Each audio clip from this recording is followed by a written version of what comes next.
nous avons hérité d'un pays qui était en panne, économiquement parlant.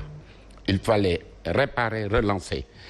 Et si vous voyez naturellement parmi la volonté politique, quand vous allez dans l'urne, vous regardez si cette personne a une volonté de résoudre ou d'impacter par des actes forts ma vie quotidienne. Habib, on le sait pertinemment, vous parlez de l'héritage d'un pays en panne, mais vous avez fait 7 ans, vous avez été réélu en 2019 et vous êtes à 2 ans justement de la fin du second mandat. Est-ce qu'aujourd'hui on devrait être véritablement sur le tapis du bilan par rapport à justement l'élection du... Non, je parle au-delà du bilan. Oui. Je n'ai pas voulu parler des réalisations, je parle de le fait de penser par exemple à 100 000 logements.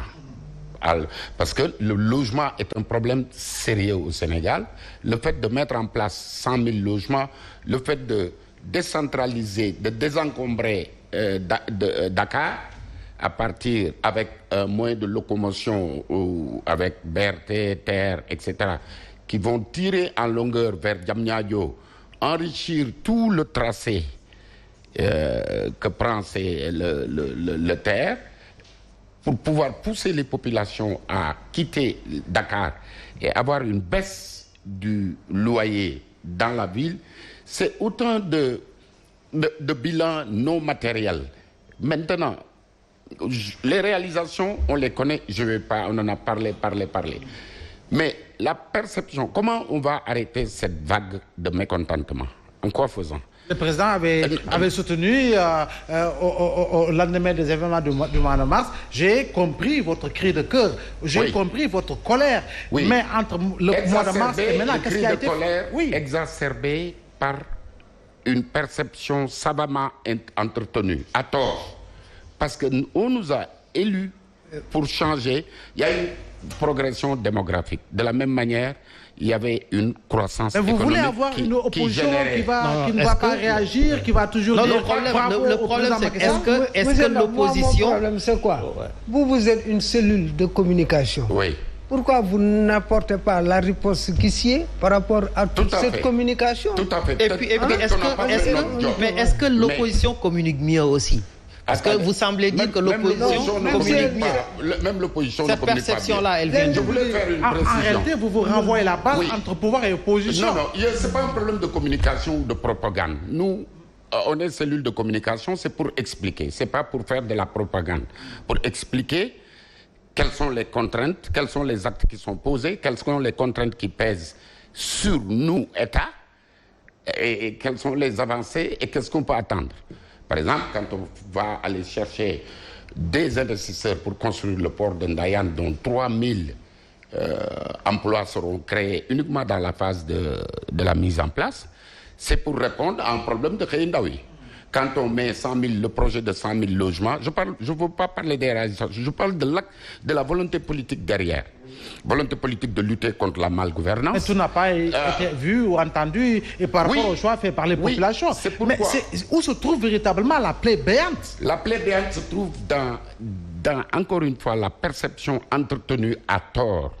Je ne dis pas par l'opposition, même la presse, même nous, au niveau de Benno. Je vous donne un exemple.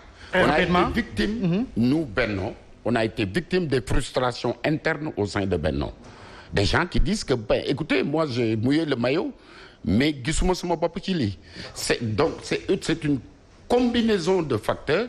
Moi je dépasse les facteurs qui ont conduit à ces résultats.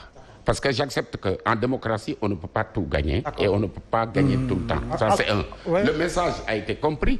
Les jeunes, il est heureux de constater que les jeunes maintenant dotent une toque parce qu'ils vont croire. Mais pour revenir juste à ce qu'a dit le professeur, très rapidement, il a dit que le vote est irrationnel. Il y a parfois des votes irrationnels. Oui. Il n'a pas tort. Parce que les Dakarois, ils sont très futés. Ils n'ont pas nommé un maire farfelu ici, ni à Guédiawaye, ni à Pire. Ils n'ont pas voulu élire des maires farfelus. Parce que tout simplement... Parce que vous pensez qu'il y a des maires farfelus qui ont été... Ah oui, ce maire dont Barthélemy est un farfelu. Son père est un grand agent de l'administration. Oui, Habib, ça c'est vous qui le dites. Nous attendons, je mets un terme à cela. Votre collègue Ahmed Aïdara, c'est un guignol de l'information. Ah ben c'est fou, ça c'est quand même, il faut quand même respecter le choix fait.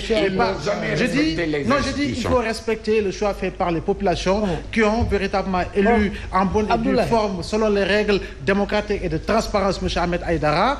Ils ont également élu Ndoye Bane au niveau de Pire. Ils ont également élu Barthélémy Dias.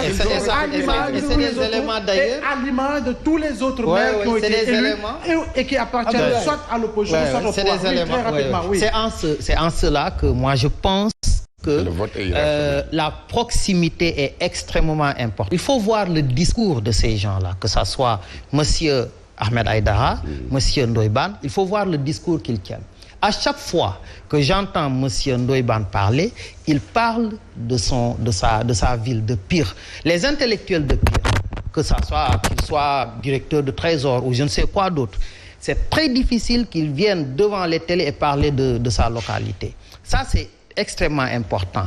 Il se susure que même s'il y a des problèmes dans ces zones-là, par exemple à Pire, s'il y a un problème avec l'éclairage public, au lieu d'aller voir, justement, au lieu d'aller voir le maire, ils viennent voir un gars comme, par exemple, Monsieur Ndoye Bane. Maintenant, cela dit, c'est pas que ça le problème.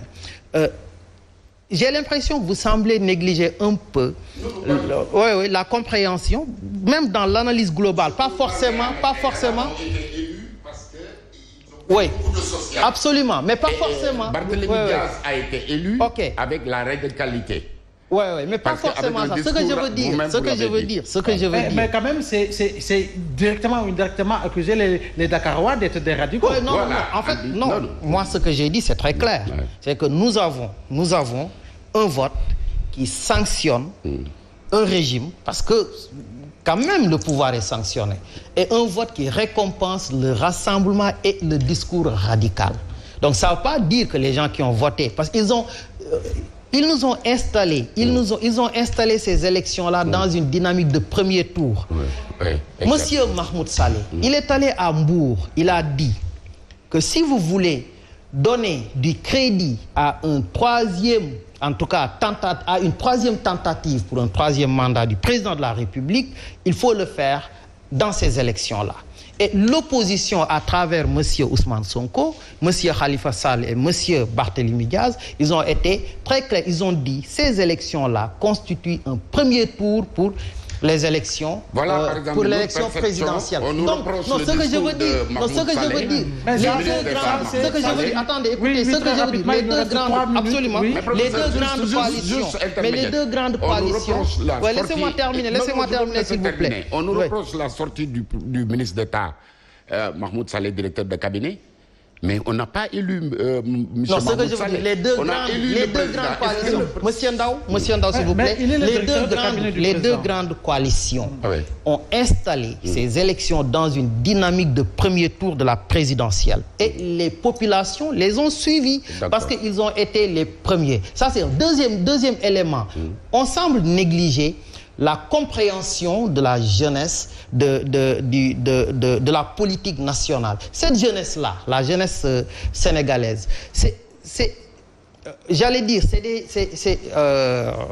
je perds le fil de mon analyse, mais les jeunes, ils ont été pendant, disons, les 3 derniers mois, ils ont suivi l'actualité politique, on les a vus agir en mars, on les a vus voter massivement aujourd'hui. Pourquoi? Parce que justement, pour la plupart